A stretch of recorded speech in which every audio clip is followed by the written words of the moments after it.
ನಮಸ್ಕಾರ, ನಾನು ದೀಕ್ಷಾ ಬಂಗೇರ. ನಮ್ಮ ಇಂದಿನ ಸುದ್ದಿ ಮಧ್ಯಮ ಆದಾಯದ ಬಲೆಯ ವರಮಹಾಲಕ್ಷ್ಮಿ. ಭಾರತವು ಭಾರಿ ಜೋರಾಗಿ 1,00,000 ಸಾಲದೆಂದು, ಅಷ್ಟಲಕ್ಷ್ಮಿ ಅಲ್ಲದೆ ವರಲಕ್ಷ್ಮಿ ಸಾಲದೆಂದು ವರಮಹಾಲಕ್ಷ್ಮಿ ಪೂಜೆಯನ್ನೆಲ್ಲ ಮಾಡುತ್ತದೆ. ಆದರೆ ಭಾರತದ ಆರ್ಥಿಕ ಸ್ಥಿತಿ ಪಾತಾಳದಲ್ಲಿದೆ. ತಲಾವರಮಾನ ಅತಳ ಸುತಳದಲ್ಲಿದೆ. ಭಾರತದ ಮುಕ್ಕಾಲು ಪಾಲು ಸಂಪತ್ತು 15 ಕುಟುಂಬಗಳ ಕೈಯಲ್ಲಿದೆ.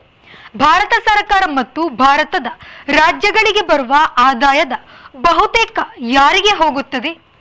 ರಾಜಸ್ವದ 60% ಸರಕಾರಿ ನೌಕರರ, ಮಂತ್ರಿ ಮಹೋದಯರ ಸಂಬಳ ಇತ್ಯಾದಿ ಸವಲತ್ತುಗಳಿಗೆ ಹೋಗುತ್ತದೆ.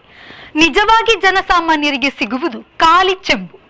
ಅದು ಸರಿ, ಇದು ಯಾರು ಕೊಟ್ಟ ಚೆಂಬು ಎನ್ನುವುದು ದೊಡ್ಡ ಚಿದಂಬರ ರಹಸ್ಯವಾಗಿದೆ. ಭಾರತವು ಬೆಳೆಯುತ್ತಿರುವ ಮಿಶ್ರ ಆರ್ಥಿಕತೆ ಎನ್ನಲಾಗಿದೆ. ಜಾಗತಿಕವಾಗಿ ಅಭಿವೃದ್ಧಿಶೀಲ ಎಂಬ ಹಣೆಪಟ್ಟಿಯನ್ನು ಕಳಚಿಕೊಂಡಿಲ್ಲ. ಭಾರತವು ಪ್ರಾಪಂಚಿಕವಾಗಿ ತಲಾ ಜಿಡಿಪಿಯಲ್ಲಿ 136ನೇ ಸ್ಥಾನದಲ್ಲಿದೆ. ಮೌರ್ಯ ಸಾಮ್ರಾಜ್ಯದಿಂದ ಗುಪ್ತ ಸಾಮ್ರಾಜ್ಯದವರೆಗೆ ಭಾರತವು ಜಗತ್ತಿನ ನಂಬರ್ 1 ಆರ್ಥಿಕತೆ ಆಗಿತ್ತಂತೆ. ಇರಲಿ ಬಿಡಿ, ನಾವಂತೂ ನೋಡಿಲ್ಲ. ಈಗಿನ ಹಣದ ಮೂಟೆ ದೇಶಗಳೂ ನೋಡಿಲ್ಲ. ಬ್ರಿಟಿಷರು ಬಂದರು, ಅವರಿಗಾಯ್ತು ಎಕಾನಮಿ, ನಮ್ಮದು ತುಕನಾಯಿ ಆಯಿತಂತೆ. ಭಾರತವು ಪ್ರಾಪಂಚಿಕವಾಗಿ ತಲಾ ಜಿಡಿಪಿಯಲ್ಲಿ 136ನೇ ಸ್ಥಾನದಲ್ಲಿದೆ. ಮೌರ್ಯ ಸಾಮ್ರಾಜ್ಯದಿಂದ ಗುಪ್ತ ಸಾಮ್ರಾಜ್ಯದವರೆಗೆ ಭಾರತವು ಜಗತ್ತಿನ ನಂಬರ್ 1 ಆರ್ಥಿಕತೆ ಆಗಿತ್ತಂತೆ. ಇರಲಿ ಬಿಡಿ, ನಾವಂತೂ ನೋಡಿಲ್ಲ. ಈಗಿನ ಹಣದ ಮೂಟೆ ದೇಶಗಳೂ ನೋಡಿಲ್ಲ.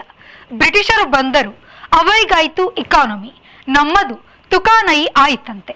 ಹಾಗೆಯೇ ಬಡವರ ದೇಶ ಆಗಿದ್ದ ಭಾರತವು 1991ರ ಬಳಿಕ ಮಾರುಕಟ್ಟೆ ಆಧಾರಿತ ಆರ್ಥಿಕತೆ ಎನಿಸಿ ಏರತೊಡಗಿತ್ತಂತೆ. ಆದರೂ ಈಗಲೂ ಜಗತ್ತಿನ ಆರ್ಥಿಕತೆ ಎದುರು ಏದುಸಿರು ಬಿಡುತ್ತಿದೆ. ಸಿಂಧೂ ನಾಗರಿಕತೆಯ ಅವಶೇಷಗಳು ಕೂಡ ನಮ್ಮ ಸಂಪತ್ತು ದೊಡ್ಡದು ಎಂಬ ಸಾಕ್ಷಿಯನ್ನು ನೀಡಿದೆ. ಮೊಘಲ ಮತ್ತು ರಜಪೂತ ಬಾಂಧವ್ಯದಲ್ಲಿ ಭಾರತ ಆರ್ಥಿಕತೆ ಭದ್ರವಾಗಿ ಬೆಳೆದಿತ್ತು.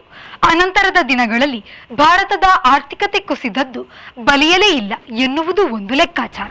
ಮೊಘಲರ ಕಾಲದಲ್ಲಿ ಆಗಿನ ಜಾಗತಿಕ ಉತ್ಪಾದನಾ ರಂಗದ 40% ಭಾರತದ್ದೇ ಆಗಿತ್ತು ಎನ್ನಲಾಗಿದೆ. ಈಗ 34 ವರ್ಷಗಳಿಂದ ಭಾರತದಲ್ಲಿ ಆರ್ಥಿಕತೆ ಸೇರಿದೆ. ಆದರೆ ಅದು ಜನಸಾಮಾನ್ಯರಿಗೆ ಹಂಚಿಕೆಯಾಗಿಲ್ಲ. ಹಾಗಾಗಿ ಭಾರತವು ಅಭಿವೃದ್ಧಿಯಲ್ಲಿ ಇನ್ನೂ ಕೂಡ ಶೀಲಮಟ್ಟದಲ್ಲೇ ಇದೆ. ಈಗ ವಿಶ್ವ ಬ್ಯಾಂಕ್ ವರದಿ ಹೊರಬಿದ್ದಿದ್ದು ಭಾರತದ ಆರ್ಥಿಕತೆಯ ಪರಿತಾಪವನ್ನು ಅದು ಒತ್ತಿ ಹೇಳಿದೆ.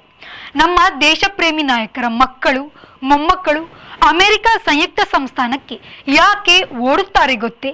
ವಿಶ್ವ ಬ್ಯಾಂಕ್ ಪ್ರಕಾರ ಭಾರತೀಯರ ತಲಾವರಮಾನವು ಅಮೆರಿಕನ್ನರ ತಲಾವರಮಾನದ ಕಾಲು ಭಾಗ ತಲುಪಲು ಇನ್ನು 75 ವರ್ಷ ಬೇಕು. ಅಮೆರಿಕದ ತಲಾವರಮಾನಕ್ಕೆ ಸಮನಾಗಿ ಬೆಳೆಯಲು 300 ವರ್ಷವಾದರೂ ಬೇಕಂತೆ. ಹಾಗಾದರೆ ಆಗ ವಿಶ್ವಗುರು ಎಂದು ಹೇಳಿಕೊಂಡು ಬರುವ ನಾಯಕ ಯಾರಿರುತ್ತಾರೆ, ಯಾವ ಪಕ್ಷದವರಾಗಿರುತ್ತಾರೆ ಎನ್ನುವುದು ನಮಗಂತೂ ಗೊತ್ತಿಲ್ಲ. ಒಟ್ಟು ಭಾರತದ ವಿಶ್ವಗುರು ಘೋಷಣೆ ಮುಂದುವರಿಯುತ್ತಾ ಇರುತ್ತದೆ. 1950ರ ದಶಕದಲ್ಲಿ ಅತ್ಯಂತ ಬಡ ದೇಶವಾಗಿತ್ತು ತೆಂಕಣ ಕೊರಿಯಾ. ಅದು ಪವಾಡವೆಂಬಂತೆ ಆರ್ಥಿಕ ಶಕ್ತಿಯಾಗಿ ಬೆಳೆದಿರುವುದನ್ನು ವಿಶ್ವ ಬ್ಯಾಂಕ್ ಸ್ಪಷ್ಟವಾಗಿ ಹೇಳಿದೆ. ಮೊದಲ ದಶಕದಲ್ಲಿ ತೆಂಕಣ ಕೊರಿಯಾವು ರಫ್ತು ಕ್ಷೇತ್ರದಲ್ಲಿ ಆದ್ಯತೆ ನೀಡಿತ್ತು. 2ನೇ ದಶಕದಲ್ಲಿ ರಫ್ತು ಉದ್ಯಮಕ್ಕೆ ದೇಶದಲ್ಲಿ ಹೆಚ್ಚಿನ ಸವಲತ್ತು ಒದಗಿಸಿಕೊಟ್ಟಿತ್ತು. 3ನೇ ದಶಕದಲ್ಲಿ ದೇಶೀಯ ಮಾರುಕಟ್ಟೆಯನ್ನು ವಿದೇಶಿ ವ್ಯವಹಾರಗಳಿಗೆ ಮುಕ್ತ ಮಾಡಿತು. 4ನೇ ದಶಕದಲ್ಲಿ ಸಣ್ಣ ಮತ್ತು ಮಧ್ಯಮ ಕೈಗಾರಿಕೆಗಳಿಗೆ ಉತ್ತೇಜನ ನೀಡಿ ಮೂಲಸೌಕರ್ಯಗಳನ್ನು ಅಭಿವೃದ್ಧಿಪಡಿಸಿತು. 5ನೇ ದಶಕದಲ್ಲಿ ಜಾಗತೀಕರಣ ಮತ್ತು ಉದಾರೀಕರಣಕ್ಕೆ ಸ್ಪಷ್ಟವಾಗಿ ತೆರೆದುಕೊಂಡಿತು. 6ನೇ ದಶಕದಲ್ಲಿ ಮಾಹಿತಿ ತಂತ್ರಜ್ಞಾನ ಕ್ಷೇತ್ರಕ್ಕೆ ಒತ್ತು ನೀಡಿತು. ಮಾಹಿತಿ ತಂತ್ರಜ್ಞಾನ ಕ್ಷೇತ್ರವನ್ನು ಹಲವು ಮನೆ ಉದ್ಯಮದ ಒಗ್ಗೂಡಿತ ಹಿರಿಘಟಕ ಮಾಡಿದ್ದು ತೆಂಕಣ ಕೊರಿಯಾದ ದೊಡ್ಡ ಸಾಧನೆಯಾಗಿದೆ. 7ನೇ ದಶಕದಲ್ಲಿ ದಕ್ಷಿಣ ಕೊರಿಯಾ ಆಧುನಿಕ ಧನಶಕ್ತಿಯಾಗಿ ಬೆಳೆದಿದೆ. ಉದ್ದಕ್ಕೂ ಆಧುನಿಕ ತಂತ್ರಜ್ಞಾನ ಮತ್ತು ಸಂಶೋಧನೆಗೆ ಮುಖ್ಯತ್ವ ನೀಡುತ್ತಲೇ ಬಂದದು ಅದು ಬಡತನ ಕಳಚಿಕೊಳ್ಳುವುದರಲ್ಲಿ ಮುಖ್ಯ ಪಾತ್ರವನ್ನು ವಹಿಸಿದೆ. ಹೀಗಾಗಿ ವಿಶ್ವ ಬ್ಯಾಂಕ್ ಅದರ ಸಾಧನೆಯನ್ನು ವಿಶೇಷವಾಗಿ ಪರಿಗಣಿಸಿದೆ.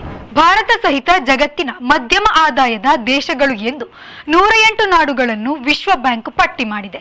ಭಾರತವು ಸೇರಿ ಈ 108 ದೇಶಗಳ ವಾರ್ಷಿಕ ತಲಾ ವರಮಾನವು 95,378 ರೂಪಾಯಿಯಿಂದ 11.62 ಲಕ್ಷದವರೆಗೆ ಇದೆ. ಭಾರತೀಯರಿಗೆ ವರಮಹಾಲಕ್ಷ್ಮಿಯು ಇನ್ನೂ ಲಕ್ಷಗಟ್ಟಲೆ ವರ ಕೊಟ್ಟಿಲ್ಲ. ಜಗತ್ತಿನಲ್ಲಿನ ಬಡವರಲ್ಲಿ 60% ಬಡವರು ಈ 108 ದೇಶಗಳಲ್ಲೇ ಇದ್ದಾರೆ. ಒಟ್ಟು ಬಡವರ ಸಂಖ್ಯೆ ಲೆಕ್ಕದಲ್ಲಿ ಭಾರತವೇ ಚಾಂಪಿಯನ್. ಭಾರತವು ಕೆಳ ಆದಾಯದ ದೇಶದ ಹಣೆಪಟ್ಟಿಯನ್ನು ಕಳಚಿಕೊಂಡು 2007ರಲ್ಲಿ ಮಧ್ಯಮ ಆದಾಯದ ದೇಶದ ತರಗತಿಗೆ ಸೇರ್ಪಡೆಯಾಗಿದೆ. ಅಲ್ಲಿ ಡುಮ್ಕಿ ಹೊಡೆಯುತ್ತಲೇ ಇದ್ದು ಬೇಗ ಪಾಸಾಗಲು ಅದಕ್ಕೆ ಮನಸ್ಸು ಇದ್ದಂತಿಲ್ಲ. ಇನ್ನು ಮಧ್ಯಮ ತರಗತಿಯಲ್ಲೇ ಇರಬೇಡಿ, ಮೇಲಿನ ತರಗತಿಗೆ ಪಾಸಾಗಿರಿ ಎಂದು ವಿಶ್ವ ಬ್ಯಾಂಕ್ ಮುಕ್ಕಣ್ಣು ಇಲ್ಲವೇ 3I ಎಂಬ ಸೂತ್ರವನ್ನು ನೀಡಿದೆ. ಆ ಮುಕ್ಕಣ್ಣು ಎಂದರೆ ಇನ್ವೆಸ್ಟ್ಮೆಂಟ್, ಇನ್ಫ್ಯೂಷನ್ ಮತ್ತು ಇನೋವೇಷನ್. ಅದು ಹೂಡಿಕೆ, ಅಳವಡಿಕೆ ಮತ್ತು ಹೊಸ ಆವಿಷ್ಕಾರ ಎಂಬ 3. ಭಾರತ ಸಹಿತ ಮಧ್ಯಮ ಆದಾಯದ ಬಲೆಯಲ್ಲಿರುವ ದೇಶಗಳು ಈಗ ಹೂಡಿಕೆಗೆ ಮಾತ್ರ ಆದ್ಯತೆ ನೀಡುತ್ತಲಿದೆ.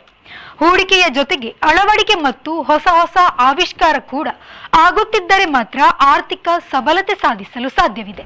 ಹೂಡಿಕೆ ಇಲ್ಲದೆ ಏನೂ ಸಾಧ್ಯವಿಲ್ಲ. ಹೂಡಿಕೆಯು ಸೂಕ್ತ ರೀತಿಯಲ್ಲಿ ಅಳವಡಿಕೆಗೊಳ್ಳಬೇಕು. ಅದೇ ವೇಳೆ ಅದರಲ್ಲಿ ಹೊಸ ಹೊಸತು ಆವಿಷ್ಕಾರ ಸೇರಿಕೊಳ್ಳಬೇಕು. ಇಲ್ಲಿ ಅಳವಡಿಕೆಗೂ ಒಂದಷ್ಟು ಬಂಡವಾಳ ಹೂಡಿಕೆಯನ್ನು ಮಾಡಬೇಕು. ಹಾಗೆಯೇ ಹೊಸ ಆವಿಷ್ಕಾರಕ್ಕೂ ಒಂದಷ್ಟು ಬಂಡವಾಳವು ಹೂಡಿಕೆಯಾಗಬೇಕು. ಬರೇ ಉತ್ಪಾದನೆಗೆ ಮಾತ್ರ ಬಂಡವಾಳ ಹೂಡಿಕೆಯಾದರೆ ಪ್ರಯೋಜನವಿಲ್ಲ. ತೀರಾ ಕಡಿಮೆ ಆದಾಯದವರು ಮೊದಲು ಹೂಡಿಕೆಗೆ, ಕೆಳ ಮಧ್ಯಮ ಆದಾಯದವರು ಹೂಡಿಕೆ ಮತ್ತು ತಂತ್ರಜ್ಞಾನಗಳ ಅಳವಡಿಕೆಗೆ, ಹಾಗೂ ಮೇಲು ಮಧ್ಯಮ ಆದಾಯದ ದೇಶಗಳು ಹೂಡಿಕೆ ಅಳವಡಿಕೆಯೊಂದಿಗೆ ಆವಿಷ್ಕಾರಕ್ಕೂ ಹೆಚ್ಚಿನ ಒತ್ತು ನೀಡುವುದು ಮುಖ್ಯ ಎನ್ನುವುದು ವಿಶ್ವ ಬ್ಯಾಂಕಿನ ಸೂಚನೆ. ಆರ್ಥಿಕ ಸವಾಲುಗಳನ್ನು ಎದುರಿಸುತ್ತಿರುವ ದೇಶಗಳ ಪಟ್ಟಿಯಲ್ಲಿ ಭಾರತದೊಂದಿಗೆ ಬ್ರೆಜಿಲ್, ತೆಂಕಣ ಆಫ್ರಿಕಾ, ಚೀನಾ ಮೊದಲಾದ ದೇಶಗಳು ಇದೆ. ಕಳೆದ 50 ವರ್ಷಗಳಲ್ಲಿ ದೇಶಗಳು ನಡೆದಿರುವ ಹಣಕಾಸಿನ ದಾರಿಯ ಅಧ್ಯಯನ ಮಾಡಿ ಈ ಮಧ್ಯಮ ಆದಾಯದ 108 ದೇಶಗಳ ಪಟ್ಟಿಯನ್ನು ವಿಶ್ವ ಬ್ಯಾಂಕ್ ಮಾಡಿದೆ. ಕಳೆದ 4 ದಶಕಗಳಲ್ಲಿ 34 ದೇಶಗಳಿಗೆ ಮಾತ್ರ ಈ ಮಧ್ಯಮ ಆದಾಯದ ಬಲೆಯಿಂದ ಕಳಚಿಕೊಳ್ಳಲು ಸಾಧ್ಯವಾಗಿದೆ. ಭಾರತ ಸಹಿತ ಈ ಮಧ್ಯಮ ಆದಾಯದ ಬಲೆಯಲ್ಲಿ ಒದ್ದಾಡುತ್ತಿರುವ 108 ದೇಶಗಳು ಹೂಡಿಕೆಯಲ್ಲೇ ಬಿದ್ದಿದೆ. ಹೊಸ ತಂತ್ರಜ್ಞಾನದ ಅಳವಡಿಕೆ ಮತ್ತು ಹೊಸ ಆವಿಷ್ಕಾರದಲ್ಲಿ ಹಿಂದೆ ಬಿದ್ದಿದೆ. ಇದು ಸುತಾರಾಂ ಸರಿಯಲ್ಲ. ಇದು ಈ ಹೊತ್ತಿನ ಸುದ್ದಿ. ನಿರಂತರ ಸುದ್ದಿ ಮತ್ತು ಮನೋರಂಜನೆಗಾಗಿ V4 ನ್ಯೂಸ್ನ ಫೇಸ್ಬುಕ್ ಪೇಜ್ ಫಾಲೋ ಮಾಡಿ ಹಾಗೂ ಯೂಟ್ಯೂಬ್ ಚಾನೆಲ್ ಸಬ್ಸ್ಕ್ರೈಬ್ ಮಾಡಿ.